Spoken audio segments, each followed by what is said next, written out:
Assalomu alaykum hurmatli muxlislar. Bugun 11-yanvar haftaning yakshanba kuni 2026-yil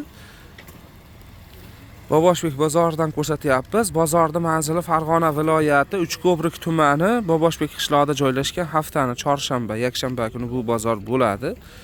Ertalab shu 7 da boshlanib bozor kunduzi 11 gacha. Xo'p, bular narxi nech pul ekan endi? Bular pachkaga 100 mingdan ko'proq olsa undan ham kami bor. Pachkaga 100 ming so'm ekan, ko'proq olsa kami bor ekan. Donaga nech pul? Yo'q aka, dona sotmayapsiz hozir. Ha, pachka faqat. Pachkada nechtadan? Pachkada 5 tadan bo'ladi. Pachkada 5 tadan ekan. Buni rasvetkalari ham bor ekan, qorasi ham shundanmi? Bak qorasi. Nechta razmerda? 4, 5, 6 bo'ladi. 4, 5, 6 ekan razmeri, shunaqa bo'lar ekan. Xo'p, bu kamzillarisichi? Bu kamzillar 50 mingdan, obishnilar. Bular 50 ming so'mdan ekan. Xo'p, donaga bormi bu? Donaga o'zlari joyimizga olib ketish mumkin, xohlagan.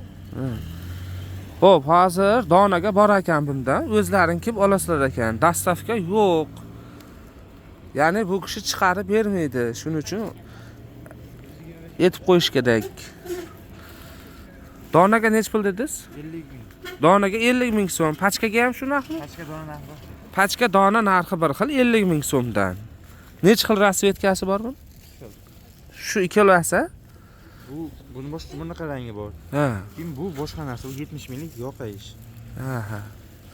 O'xshagan. Demak, unisi boshqa, bunisi boshqa. Mana yoqasi yo'g'i 50 ming so'm. Donaga ham, pachkaga ham.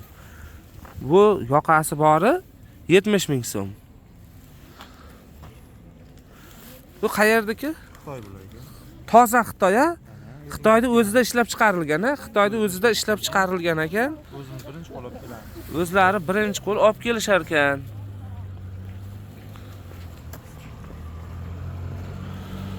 Hop, nomeringiz nechi?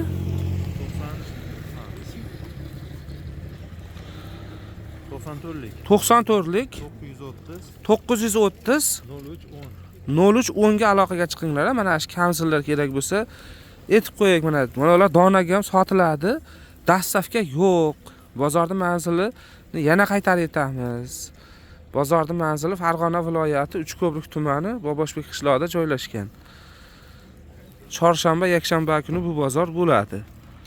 Oldin videoni obdan ko'rib chiqib, keyin sotuvchiga telefon qilinglar.